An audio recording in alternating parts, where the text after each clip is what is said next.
ஆன்மீக அன்பர்கள் அனைவருக்கும் அன்பான வணக்கம். அனைவரும் நலம் தானே? இறையருள் குரு அருளால் எல்லாரும் நல்லா இருப்பீங்க. நம்முடைய வில்வம் ஆன்மீகம் சேனலில் நாம் பல பதிவுகளை பார்த்துட்ருக்கோம். திருவாசகத்தில்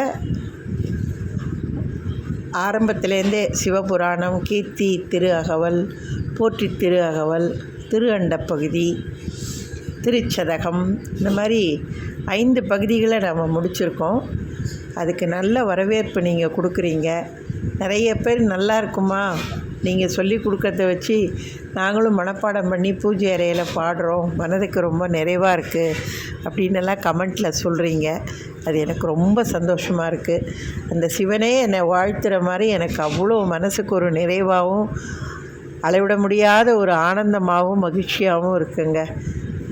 உங்களுடைய ஆதரவு என்றைக்கும் எனக்கு வேணுங்க. கண்டிப்பாக உங்கள் ஆதரவு இருந்தால் தான் என்னால் தொடர்ந்து இது எல்லாத்தையும் நல்லபடியாக செய்ய எனக்கு ஒரு நல்ல உத்வேகமும் ஒரு எழுச்சியும் ஏற்படுங்க. இப்போ இன்றைக்கி இந்த பதிவில் நம்ம எதை பார்க்க போகிறோம் அப்படின்னா, நம்ம உயிர் மூச்சாக இருக்கிறது, மூச்சை விட மிக முக்கியமாக இருக்கிற குலதெய்வத்தை பற்றி தாங்க. ரொம்ப பேருக்கு குலதெய்வமே என்னன்னே தெரியாது, எது குலதெய்வம்னு தெரியாது. குலதெய்வமா அப்படின்னா என்னன்னு கேட்குறவங்களும் இருக்காங்க. சில பேர் வீட்டில் குலதெய்வம் நின்று பேசுங்க. அவங்க வீட்டில் குலதெய்வ அருள் இருக்குங்கிறது அவங்க வீட்டில் நடக்கிற அடுத்தடுத்த நல்ல ஒரு சுப நிகழ்வுகளையும் சுப நிகழ்ச்சிகளையும் பார்க்கும்பொழுதே நம்ம கண்கூட அதை பார்த்துடலாங்க. அந்த மாதிரி குலதெய்வத்தை பற்றி நிறைய சொல்லிகிட்டே போகலாங்க. அதே நேரத்தில் நம்ம குலதெய்வத்தை எப்படி கண்டுபிடிக்கிறது, அதை கண்டுபிடிக்கிறதுக்கு ஒரு சிறந்த எளிய வழி அதுவும் இருக்குங்க. இந்த மாதிரி எனக்கு தெரிஞ்சதை, நான் கற்றுக்கிட்டதை, கிட்டத்தட்ட முடிந்த வரைக்கும் ஒரு உண்மையான தகவலாக ஆணித்தரமாக இந்த தகவல்களை நான் பதிவிட்டிருக்கேங்க. தவறான தகவல்களாக நான் இதை பதிவிடலைன்னு என்னால் ஆணித்தரமாக சொல்ல முடியுங்க. நீங்கள் குலதெய்வத்துக்கு தெரியாதவங்களும் சரி, குலதெய்வத்தை எப்படி தெரிஞ்சுக்கணுன்னு நினைக்கிறவங்களும் சரி, குலதெய்வத்தை பற்றின பல தகவல்களை தெரியாமல் இருக்கிறவங்க தெரிஞ்சுக்கவும் இந்த காணொளி பதிவை முழுமையாக பாருங்கள், கடைசி வரைக்கும் பாருங்கள். கண்டிப்பாக இந்த காணொளி பதிவு உங்களுக்கு பயனுள்ளதாக அமையும்னு நான் வணங்குற என்னுடைய இஷ்ட தெய்வம் விநாயக பெருமானையும், என்னுடைய அன்பு தெய்வம் முருகப்பெருமானையும், எனது குலதெய்வத்தையும் மனதார வேண்டி இந்த காணொளியை நான் பதிவிட்டிருக்கேங்க. நம்பிக்கையோடு பாருங்கள். ஒரு மனிதனுக்கு நம்பிக்கை தான் மிக முக்கியம். கண்டிப்பாக உங்களுக்கு இது பயனுள்ளதாக இருக்கும்னு நான் நம்புகிறேங்க. வாங்க வீடியோக்குள்ளே போகலாம். பொதுவாகவேங்க நம்முடைய வாழ்க்கையில் நம்ம வாழ்ந்து கொண்டு இருக்கிற இந்த வாழ்வியலில் எவ்வளவோ கஷ்டங்களையும் துன்பங்களையும் நம்ம சங்கடங்களையும் அனுபவிக்கிறோம். அந்த சங்கடங்களுக்கெல்லாம் என்ன காரணம், எதனால் வருதுன்னே தெரியாமலே நாமெல்லாம் தவிச்சிக்கிட்டு இருக்கோம். அது நம்முடைய கர்மாவா, விதிப்பயனா, பாவமா, முன் ஜென்மத்து சாப விமோச்சனமா, இதெல்லாம் என்னன்னு தெரியாமலே நாம் சங்கடப்பட்டுக்கிட்டு இருக்கோங்க.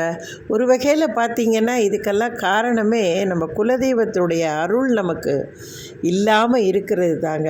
சில பேர் குலதெய்வம் தெரியாமலேயே கஷ்டப்படுறாங்க.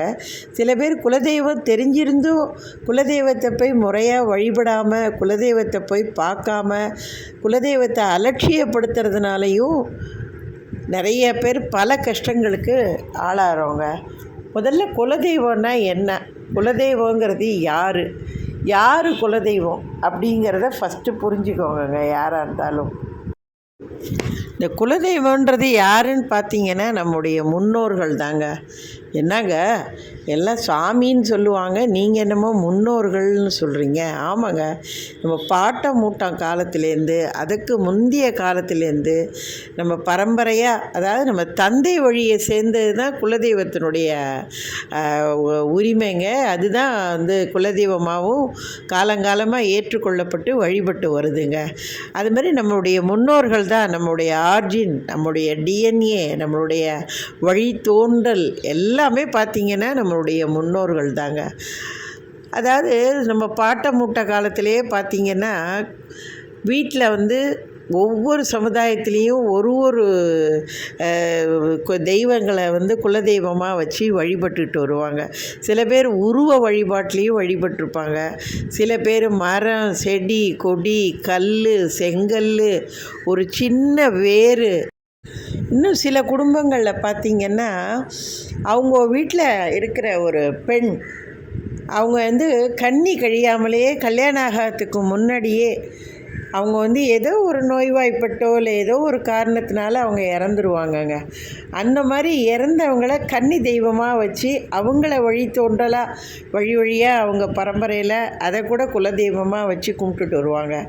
சில பேர் என்ன பண்ணுவாங்க, பானை, குடுவை இதெல்லாம் குலதெய்வமாக வச்சு வழிபடுவாங்க. அந்த பானை, குடுவையை அது உள்ளர ஏதாவது ஒரு தெய்வத்துக்கு படைச்ச அந்த ட்ரெஸ்ஸு, துணி, கிணி ஏதாவது ஒன்று அந்த பானைக்குள்ளே வழி வழியாக வச்சு கும்பிட்டுட்டு வருவாங்க. ஒரு தெய்வம் ஒரு தடையும் அந்த குலதெய்வத்துக்கு படைக்கும்போது புதுசாக புடவை, வேஷ்டி, துண்டு இந்த மாதிரிலாம் புதுசாக எடுத்து படைச்சி அதை அந்த பானைக்குள்ளே பத்திரமா வச்சு அடுத்தது அதை படைக்கும்பொழுது அதை பத்திரமா எடுத்து வச்சு இந்த மாதிரி நிறைய இருக்குங்க.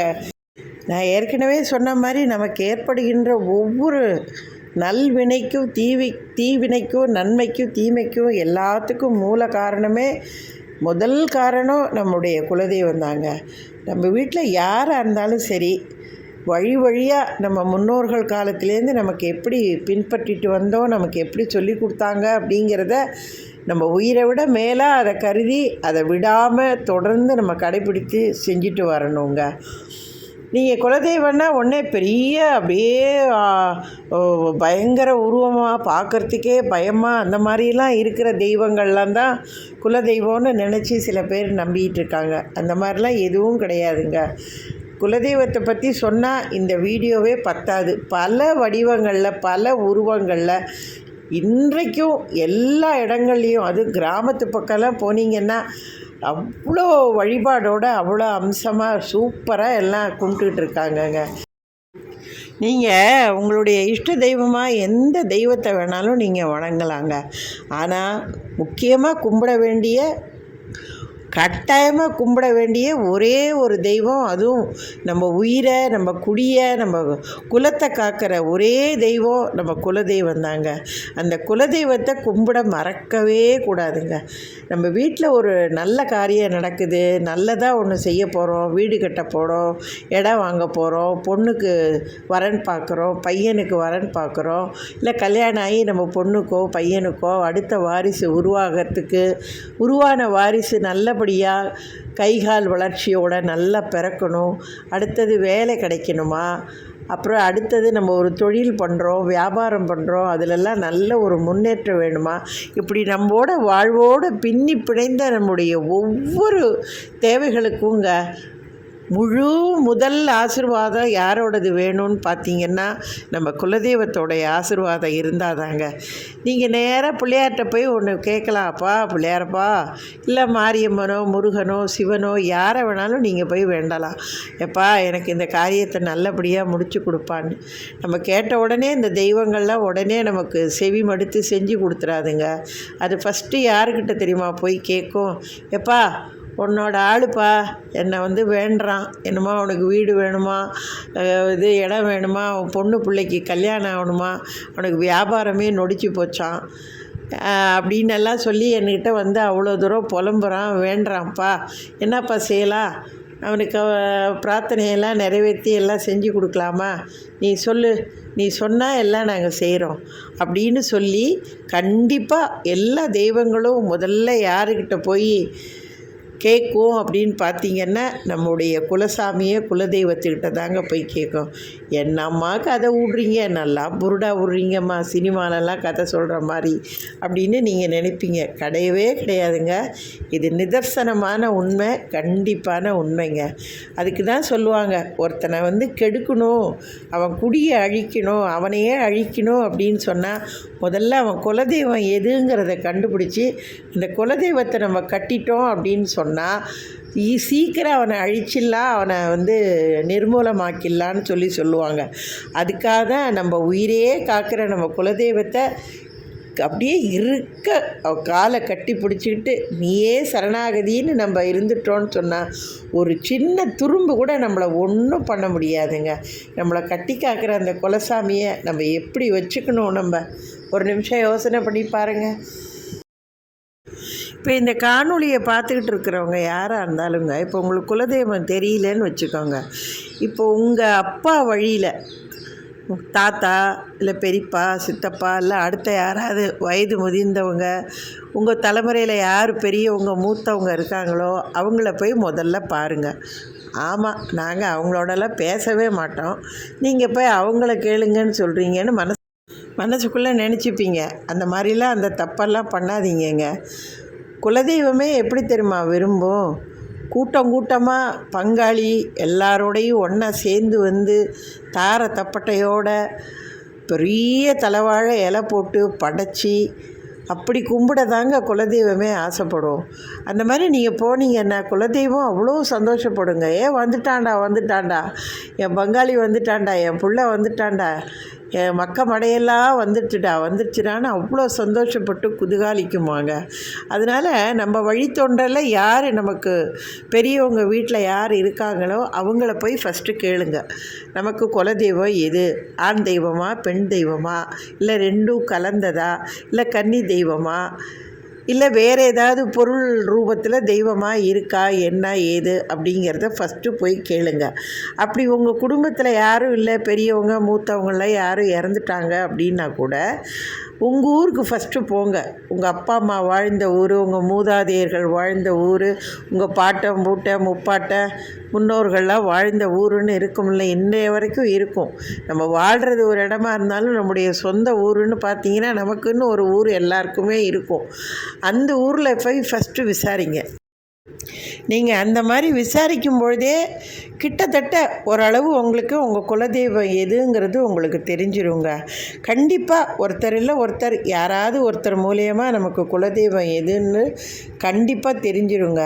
அந்த மாதிரி தெரிஞ்சதுக்கு அப்புறம் நீங்கள் இன்றைக்கு தலைமுறையில் உங்கள் குடும்பத்தில் யார் யார் இருக்கீங்களோ உங்கள் அண்ணன் தம்பி எல்லாருமா ஒன்றா சேர்ந்து போய் அந்த குலதெய்வத்துக்கு என்ன வழிபாடுகளோ என்னென்ன வழிமுறைகளோ எப்படி கும்பிடணும், கடாவட்டி கும்பிடணுமா, கல் சாராயம் வச்சு கும்பிடணுமா, அசைவ படையலா சைவ படையலா, அது மாதிரி பொங்கல் வச்சு மாவிளக்கு போட்டு இந்த மாதிரி நிறைய இருக்குங்க. இந்த இடத்துல இன்னொரு முக்கியமான ஒரு விஷயத்தை உங்களுக்கு சொல்கிறேன், அதை நல்ல கவனத்தில் வச்சுங்க. வழியாக நம்ம முன்னோர்கள் கடைபிடிச்சிட்டு வந்த மாதிரியே தான் நம்ம குலதெய்வத்துக்கு நம்ம வழிபாடை மேற்கொள்ளணுங்க. இப்போ 2 தலைமுறைக்கு முன்னாடி அசைவம் வச்சு கும்பிட்ருப்பாங்க. இப்போ 2 தலைமுறைக்கு அடுத்தது இப்போ 3வது தலைமுறையாக நம்ம என்ன பண்ணுவோம், அசைவம் வச்சு படைக்காமல் சைவமாக சக்கரை பொங்கல் வைக்கிறது, மாவிளக்கு போடுறது, அந்த மாதிரி வச்சு படைப்போம். தயவு செஞ்சு அந்தமாரி தப்பாக பண்ணாதீங்க.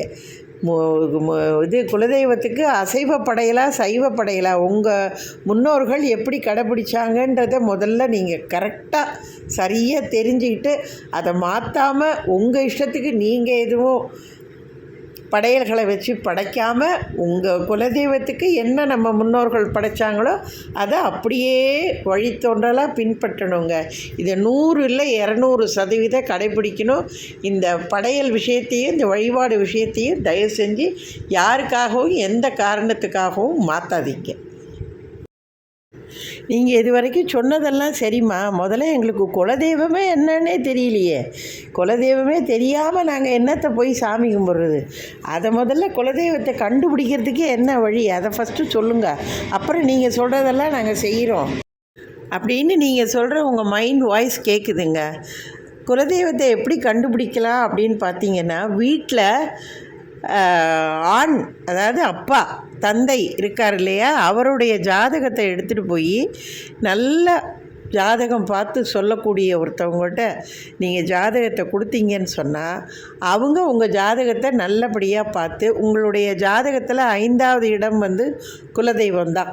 அதனால் அந்த 5வது இடத்த அவங்க கரெக்டாக கணித்து உங்கள் குலதெய்வம் எது, ஆணா பெண்ணா, இல்லை ரெண்டும் கலந்த தெய்வமா, எந்த ஊரில் இருக்குது, அப்படிங்கிறதெல்லாம் கரெக்டாக சொல்லிவிடுவாங்க. அது ஒரு வழி.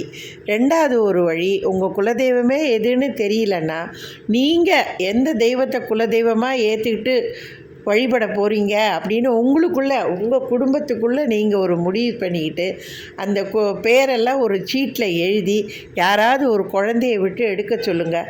அந்த சீட்டில் எந்த தெய்வம் வருதோ அதுதான் உங்களுக்கு குலதெய்வம். அதுதான் இந்த திருவுளச் சீட்டு போட்டு பார்க்குறதுன்னு சொல்கிறது தான் அது ஒரு முறை.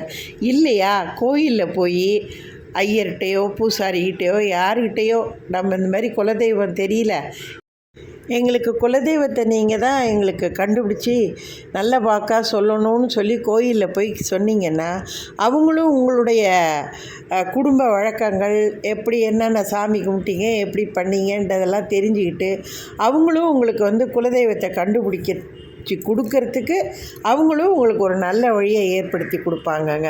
இந்த மாதிரி வழிகள் மூலயமாவும் நீங்கள் உங்கள் குலதெய்வம் எதுன்னு தெரியலன்னா நீங்கள் குலதெய்வத்தை கண்டுபிடிச்சி வழிபடலாம். இல்லையா, இப்போ முருகனை குலதெய்வமாக ஏற்றுக்கிறீங்க, திருப்பதி பெருமாளை குலதெய்வமாக ஏற்றுக்கிறீங்க, இல்லை அம்மன் குலதெய்வமாக ஏற்றுக்கிறீங்க அப்படின்னா கூட நீங்கள் உறுதியாக உங்கள் குடும்பத்தில் எல்லாரும் மனப்பூர்வமாக ஏற்றுக்கிட்டு ஒருமித்த கருத்தோடு எந்த தெய்வத்தை நீங்கள் வழிபட ஆரம்பிக்கிறீங்களோ அதுதான் இனிமேல் உங்களுடைய குலதெய்வம். அதுக்கப்புறம் எதையும் மாற்றக்கூடாது, எதுவும் பண்ணக்கூடாது. முருகனை ஏற்றுக்கிட்டிங்கன்னா முருகனே தான் உங்களுக்கு குலதெய்வம், பெருமாளை ஏற்றுக்கிட்டிங்கன்னா பெருமாளே தான் உங்களுக்கு குலதெய்வம், அம்பாள் அதான் அம்மன் வடிவில் இருக்கிற எந்த அம்மனாக இருந்தாலும் அதை குலதெய்வமாக ஏற்றுக்கிட்டிங்கன்னா அதுதான் இனிமேல் உங்களுக்கு வாழ்நாள் பூராவும் சரி, உங்களுடைய அடுத்த தலைமுறைகளும் சரி, அந்த தெய்வத்தையே தான் நீங்கள் தொடர்ந்து உங்களுடைய குடும்பத்தில் நீங்கள் குலதெய்வமாக ஏற்றுக்கிட்டு குலதெய்வ வழிபாட்டை முறையாக நீங்கள் பின்பற்றி வரணுங்க. இந்த மாதிரியாக கூட குலதெய்வத்தை நமக்கு தெரிஞ்சுக்கிறதுக்கு நம்ம முன்னோர்களே நமக்கு வழிவகுத்து கொடுப்பாங்கங்க. இந்த மாதிரியெல்லாம் நம்ம செஞ்சோம் அப்படின்னு சொன்னால் அவங்களே இந்த மாதிரி ஒரு குழந்தை ரூபத்திலேயோ இல்லை திருவுளச்சீட்டு மூலயமாவோ இல்லை இந்த மாதிரி ஒரு ஐயர்கிட்டே போய் திருவுளச்சீட்டை போட்டு நீங்கள் இதை எனக்கு எடுத்து கொடுங்கன்னு எடுத்து கொடுத்தோ, இந்த மாதிரி முன்னோர்களே நமக்கு ஒரு நல்ல வழிகாட்டியாக அமைஞ்சு நம்ம குலதெய்வம் எதுங்கிறத நமக்கு கண்டிப்பாக உணர்த்தி நம்மளை காப்பாங்க. அதில் எந்தவித சந்தேகமும் வேணாம், மாற்று கருத்தும் இல்லைங்க. இப்போ குலதெய்வமே எதுன்னு தெரியல, அதை எப்படி கண்டுபிடிக்கிறது அப்படின்னு ஒரு சங்கடம் நமக்கு இருக்கும்பொழுது அந்த சங்கடத்தை எப்படி தீர்க்கிறதுங்கிறத ஒரு வழி நமக்கு இப்போ தெரிஞ்சுது. சில பேருக்கு குலதெய்வம் தெரிஞ்சும் கூட குலதெய்வ கோயில் வாசப்படியே மிதிக்க விடாதுங்க. ஒரு தடவை கூட கோயிலுக்கு போய் நிம்மதியாக சாமி கும்பிட்டுட்டு வருவோன்னு சொல்லி நம்மளால் போயிட்டே வர முடியாதுங்க.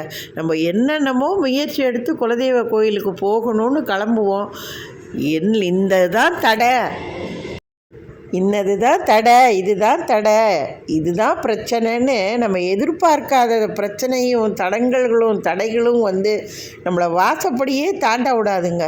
அந்த மாதிரியெல்லாம் கூட நமக்கு குலதெய்வத்தை கும்பிட முடியாமல் கூட நிறைய பேர் இருப்பாங்கங்க. அதுக்கெல்லாம் என்ன காரணம் அப்படின்னு பார்த்தீங்கன்னா, ஒரே ஒரு காரணம்தான், நம்ம கர்மா தான். அப்புறம் இன்னொரு காரணம் என்னன்னு பார்த்தீங்கன்னா, சில சமயம் அந்த குலதெய்வ கோயிலுக்கு நம்ம எப்போ போகணும், எப்போ போய் வழிபடணும், எப்போ போய் குலதெய்வத்தை பார்க்கணும் அப்படிங்கிற ஒரு விதிமுறைகளும் இருக்குங்க. அதுக்கு தகுந்த மாதிரியும் நம்ம குலதெய்வத்துக்கு நம்ம போய் குலதெய்வத்தை பார்க்குறதுக்கும் அந்த குலதெய்வத்தோட அருள் இருந்தால் தாங்க நம்மளால் போய் பார்க்க முடியும். இந்த 2 காரணங்களாலேயும் நம்மளால் நிறைய பேருக்கு குலதெய்வத்துக்கு போகிறதுக்கான வழிமுறைகளும் வாய்ப்புகளும் கிடைக்காம நம்ம திண்டாடி தடுமாறி தவிச்சுக்கிட்டு இருக்கோங்க. அதனால் குலதெய்வம் நமக்கு தெரிஞ்சுதுன்னாலும் சரி, இல்லை தெரியாமல் நம்ம தெரிஞ்சுக்கிட்டாலும் சரி, வருஷத்தில் ஒரு தடவையாவது, இல்லைன்னா 6 மாதத்துக்கு ஒரு தடவையாவது, இல்லைன்னா ஆடி மாதம், தை மாதம், மாசி மாதம், மகா சிவராத்திரி வருது பாருங்கள், அந்த மாதிரி நாட்கள்லாம் இந்த குலதெய்வ வழிபாடுங்கிறது மிக மிக உத்தமமான ஒரு வழிபாடுங்க. அன்றைய நாளையில் நமக்கு தலைபோற அவசரம் காரியம் எது இருந்தாலும் எல்லாத்தையும் ஒதுக்கி வச்சுட்டு குலதெய்வத்தை போய் கண்டிப்பாக போய் கும்பிட்டு குலதெய்வ காலில் சாஷ்டானமாக விழுந்து வணங்கிட்டு, எப்பா நீ பார்த்துக்கோ, எல்லாம் நீ தான், நீ இல்லைன்னா நான் ஒன்றுமே இல்லை அப்படின்னு குலதெய்வ காலடியில் சரணாகதி அடைஞ்சு கும்பிட்டுட்டு வந்தோன்னு சொன்னாலே நமக்கு ஏற்படக்கூடிய துன்பங்கள், கஷ்டங்கள், நம்ம சுற்றி இருக்கிற நமக்கு தெரிஞ்சோ தெரியாமலோ நடக்க இருக்கிற தீவினைகள் எல்லாமே படிப்படியாக குறையுங்க. இதை நீங்கள் ஒவ்வொருத்தரும் அவங்கவுங்க வாழ்நாளையில் குலதெய்வத்தை நீங்கள் எப்படி கும்பிடுறீங்க, இல்லை கும்பிட்டுக்கிட்டு இருக்கீங்க, இல்லை இந்த காணொலியை பார்த்ததுக்கப்புறமாவது போய் நீங்கள் கும்பிடுறீங்க அப்படின்னா உங்களுக்கு ஏற்படக்கூடிய அனுபவங்களை வச்சு தான் நீங்கள் உணர முடியுமே தவிர, நான் மணிக்கணக்காக எவ்வளோ பேசி சொன்னாலும் அது உங்களுக்கு யாருக்குமே புரியுமா இல்லை தெரியுமான்றது எனக்கு தெரியலிங்க. குலதெய்வத்தை என்னைக்கு இறுக பற்றிக்கணும். 1000 கோடான கோடி தெய்வங்கள் உலகத்தில் இருக்கலாம், ஆனால் குலதெய்வத்துக்கு மிஞ்சின தெய்வம் எதுவுமே இல்லைங்க. நம்ம குடியை, நம்ம உயிரை, நம்ம குலத்தை, நம்ம வம்சத்தை 7 ஜென்மத்தை 7 பிறப்பை காப்பாற்றக்கூடிய ஒரே ஒரு தெய்வம் குலதெய்வம் தாங்க. நம்ம எத்தனை பிறவி எடுத்தாலும் அத்தனை பிறவிலையும் நம்ம அது தெய்வமாக நம்மளை காப்பாற்றுங்க.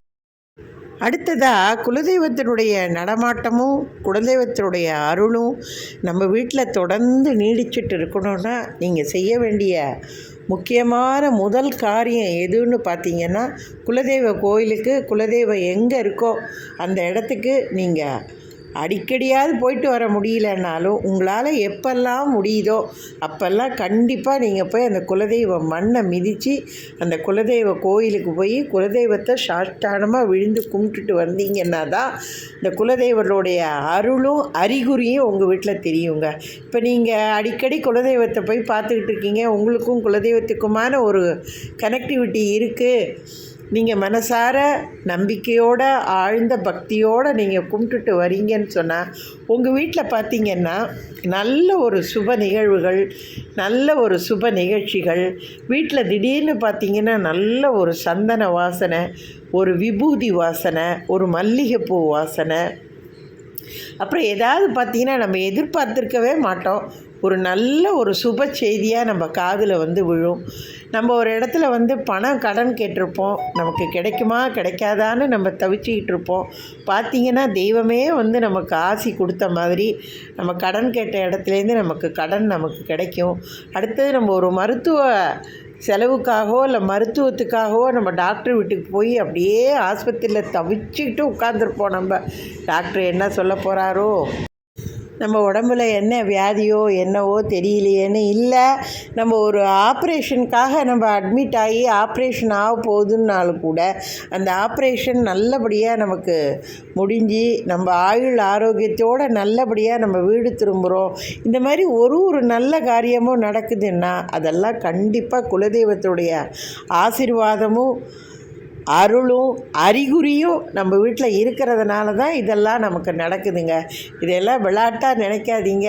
நீங்கள் சொல்லுவீங்க, நம்ம காசு செலவு பண்ணுறோம், டாக்டர் பார்க்குறாரு, செலவழிக்கிறோம், இதில் என்ன வந்திருக்கு, நம்ம கடன் கேட்ட இடத்துல கடன் கொடுக்குறவன் கடன் கொடுக்க மாட்டேன்னு நான் சொல்ல போகிறேன், நம்ம தானே கடன் அடைக்க போகிறோம், அதெல்லாம் கடன் கிடைக்காமலா போகும். இப்படியே தான் விதண்டா விதமாக நம்ம யோசிக்கலாம், பேசலாம், எல்லாம் செய்யலாம். ஆனால் எது ஒன்றுனாலும் குலதெய்வத்தோடைய அருள் இருந்தால் தான் அது எல்லாமே நமக்கு நடக்குங்க. இல்லைன்னா நீங்கள் என்ன தான் முட்டி மோதினாலும் ஒரு துரும்ப கூட உங்களால் அசைக்க முடியாதுங்கிறது நிதர்சனமான உண்மைங்க. எத்தனை பேர் வீட்டில் இந்த மாதிரியெல்லாம் நடக்குது குலதெய்வ அருள் இருக்கிற வீட்டிலலான்றதை கமெண்ட்டில் பதிவிடுங்க, பார்ப்போம். இவ்வளோ சொல்கிறீங்களம்மா, நம்ம கேட்குறதெல்லாம் நம்ம குலதெய்வம் நமக்கு செஞ்சு கொடுத்துருமா அப்படிங்கிற ஒரு கொஸ்டினும் ஒரு சந்தேகமும் உங்கள் மனசில் இருக்குங்க. அதுக்கும் ஒரு வழி சொல்கிறேன் உங்களுக்கு, பாருங்கள். முதல்ல அதுக்கு நீங்கள் என்ன செய்யணும் அப்படின்னா, உங்கள் குலதெய்வம் எங்கே இருந்தாலும் சரி, அந்த குலதெய்வ மண்ணை போய் முதல்ல நீங்கள் மிதித்து அந்த குலதெய்வத்தை மனசார ஒரு தேங்காய், வெத்தலை, பாக்கு, பழம் எல்லாத்தோடையும் சாமிகிட்ட வச்சு படைச்சி தேங்காயை உடைச்சிட்டு கோயிலேருந்து வரும்பொழுது உங்கள் குலதெய்வ மண் இருக்குது பாருங்கள், அந்த மண்ணை கொஞ்சம் எடுத்துகிட்டு வாங்க. அந்த மண்ணை எடுத்துகிட்டு வீட்டில் ஒரு பச்சை காட்டன் துணியில் அந்த மண்ணை போட்டு அதை ஒரு மூட்டையாக கட்டி தினமும் காலையில் நீங்கள் தூங்கி எந்திரிச்சு உங்கள் பூஜை அறையில் சுத்தபத்தமாக ஒரு அகல் விளக்கில் நெய் தீபம் ஏற்றி அந்த மூட்டையை கையில் வச்சுக்கிட்டு உங்களுடைய பிரார்த்தனைகள் எதுவாக இருந்தாலும் அதை உங்கள் குலதெய்வத்துக்கு காலடியில் சமர்ப்பணமாக பதிவிட்டுட்டு, அப்பா என்னுடைய இந்த கோரிக்கையை நீ தினமும் நல்லபடியாக நிறைவேற்றணும்னு சொல்லி தொடர்ந்து 48 நாள் இந்த வேண்டுதலை நீங்கள் குலதெய்வத்துக்கிட்ட வேண்டி செஞ்சுட்டு வாங்க. எப்பேற்பட்ட காரியமாக இருந்தாலும் அதில் என்ன தடைகள், அதனுடைய அதாவது கர்மா அது இது எதுவாக இருந்தாலும் சரிங்க, குலதெய்வம் கண்டிப்பாக அந்த காரியத்தை உங்களுக்கு சக்ஸஸ்ஃபுல்லாக நடத்தி கொடுக்குங்க. இது நடக்குதா இல்லையா பாருங்கள். கண்டிப்பாக இதை நீங்கள் நம்பிக்கையோடு யாராவது ஒருத்தர் உங்கள் குலதெய்வத்தை நினச்சி நீங்கள் கும்பிட்டு பார்த்துட்டு காரியம் சக்ஸஸ் ஆச்சுன்னா எனக்கு கமெண்ட்டில் நீங்கள் அதை பதிவிடுங்கங்க. கண்டிப்பாக நடக்குங்க. இதில் மாற்று கருத்தே கிடையாது. இது பொய் இல்லைங்க, சத்தியம், உண்மை. அதே மாதிரிங்க, நமக்கு ஒரு கெட்டது நடக்க போகுது, இல்லை யாராவது நமக்கு ஏதாவது ஒரு தீயை ஏற்படுத்த போகிறாங்க, இல்லை நமக்கு அசௌகரியமாக ஏதோ ஒரு கஷ்டம் வரப்போகுது அப்படின்னா கூடங்க, குலதெய்வம் கண்டிப்பாக நம்ம கனவில் வருங்க. நமக்கு அந்த நிகழ்வை நமக்கு கண்கூட காட்டி கொடுக்குங்க. அதே மாதிரி ஒரு நல்லது நடக்க போகுதுன்னா கூட அது கூட இந்த குலதெய்வம் நம்ம கனவில் நமக்கு காட்டி கொடுக்குங்க. இல்லை நம்ம உறவுகள்லையோ நம்ம நண்பர்கள் மூலியமாகவோ யார் மூலியமாவது நமக்கு ஏற்படக்கூடிய நன்மைகளையும் தீமைகளையும் கண்கூட நமக்கு காட்சியாக காட்டி கொடுக்குங்க. இதெல்லாம் குலதெய்வ அருள் இருந்தால் தான் இதெல்லாம் நமக்கு நடக்குங்க. அதனால் குலதெய்வத்தை மட்டும் விட்டுடாதீங்க. தயவு செஞ்சு கெட்டியாக பிடிச்சிக்கோங்க. குலதெய்வத்தை பற்றி எல்லா தகவல்களும் சொன்னீங்களேங்கம்மா. குலதெய்வத்தை எப்போ போய் கும்பிடணும், என்றைக்கு போய் கும்பிடணும் அப்படிங்கிறதும் உங்கள் எல்லாருக்கும் ஒரு கேள்வியாக இருக்குங்க. ஒவ்வொரு நிறைஞ்ச பௌர்ணமி அன்னைக்கும் போய் குலதெய்வத்தை மனசார போய் வேண்டிட்டு வாங்கங்க. குலதெய்வத்தை அன்னைக்கு தான் குலதெய்வத்தோடைய பரிபூர்ண அருள் இந்த உலகம் பூரா பிரபஞ்சம் பூரா அப்படியே நிறைஞ்சு இருக்குங்க. அன்றைய நாளையில் போய் நீங்கள் குலதெய்வத்துக்கிட்ட மனசார வேண்டி நம்முடைய பிரார்த்தனையை எதுவானாலும் நம்ம அவர் காலடியில் சமர்ப்பித்தோன்னு சொன்னால் கண்டிப்பாக நமக்கு நம்முடைய பிரார்த்தனைகளை நிறைவேற்றி வைப்பார். அடுத்தது, பெண்களை பொறுத்த வரைக்கும் 2 குலதெய்வம். அதாவது கல்யாணம் ஆகிறதுக்கு முன்னாடி ஒன்று, கல்யாணம் ஆனதுக்கு அப்புறம் ஒன்று. இப்போ கல்யாணம் ஆனதுக்கு அப்புறம் கணவர் வீட்டு மூலயமா குலதெய்வமே தெரியாமல் இருக்குது, இல்லை கும்பிடாமல் இருக்காங்க, என்ன காரணம் வேணாலும் இருக்கலாம். இப்போ என் குலதெய்வம் எதுன்னே தெரியல அப்படின்னு சொல்லி அந்த பெண் நினச்சா அப்படின்னு சொன்னால், மனசார தெய்வத்தை, அது குலதெய்வமே எதுன்னு எனக்கு தெரியல, நீ தான் எனக்கு வழிகாட்டி எனக்கு அருள் புரியணும்னு சொல்லி மனசார வேண்டிட்டு ஒரு 11 நாள் கும்பிட்டுட்டு வந்தீங்கன்னா, யார் மூலியமாவது இல்லை எந்த ரூபத்திலையாவது இல்லை உங்கள் கனவுலையாவது உங்கள் குலதெய்வம் எதுன்னு சொல்லி நிதர்சனமாக காட்டுங்க. இதெல்லாம் நிதர்சனமாக நடக்கக்கூடிய ஒரு உண்மையான தகவல்கள்ங்க. இது எதுவும் போலியோ இல்லை வீடியோக்காகவோ எதுவும் இதெல்லாம் போடலைங்க. சத்தியமான வார்த்தை. இதுவரைக்கும் நான் சொன்ன தகவல்கள் எல்லாம் குலதெய்வத்தை பற்றி உங்கள் எல்லாருக்கும் நிச்சயம் பிடிச்சிருக்கும்னு நான் நினைக்கிறேன். தெரிஞ்சவங்களும் சரி, தெரியாதவங்களும் சரி, குலதெய்வத்தை எப்படி வழிபடணும்னு நினைக்கிறவங்களும் சரி, நான் சொல்லி கொடுத்த இந்த வழிமுறைகளை நீங்கள் முறையாக பயன்படுத்தி வழிபட்டு குலதெய்வம் எதுவாக இருந்தாலும் அதோட அருளை நீங்கள் பரிபூர்ணமாக பெறணும்னு என்னுடைய குலதெய்வத்தை நான் வேண்டிக்கிறேங்க. இது போன்ற நல்ல பயனுள்ள ஆன்மீக தகவல்களை எல்லாம் நீங்கள் தொடர்ந்து பார்க்கணுன்னா என்னுடைய வில்வம் ஆன்மீகம் சேனலை சப்ஸ்கிரைப் பண்ணிக்கோங்க. ஆல் பெல் சிம்பலை கிளிக் பண்ணிக்கோங்க. என்னுடைய எல்லா வீடியோவும் உங்களுக்கு நோட்டிஃபிகேஷன் சிம்பலோடு உடனுக்குடனே வரும். உங்களுக்கு ஏதாவது ஆன்மீகம் தொடர்பான சந்தேகங்கள் தகவல்கள் தெரியணுன்னா கமெண்ட்டில் உங்கள் கேள்வியை சொல்லுங்கள். எனக்கு தெரிஞ்ச தகவல்களை முழுமையாக 100% உண்மையான தகவல்களாக நான் பதிவிடுறேங்க. எனக்கு தொடர்ந்து நல்ல ஆதரவு கொடுங்கங்க. வாழ்த்துக்கள்ங்க. வாழ்க வளமுடன். அடுத்த சிறப்பான ஒரு ஆன்மீக தகவல்களோடு உங்களை எல்லாரையும் நான் மீண்டும் சந்திக்கிறேங்க. நன்றி, வணக்கம்.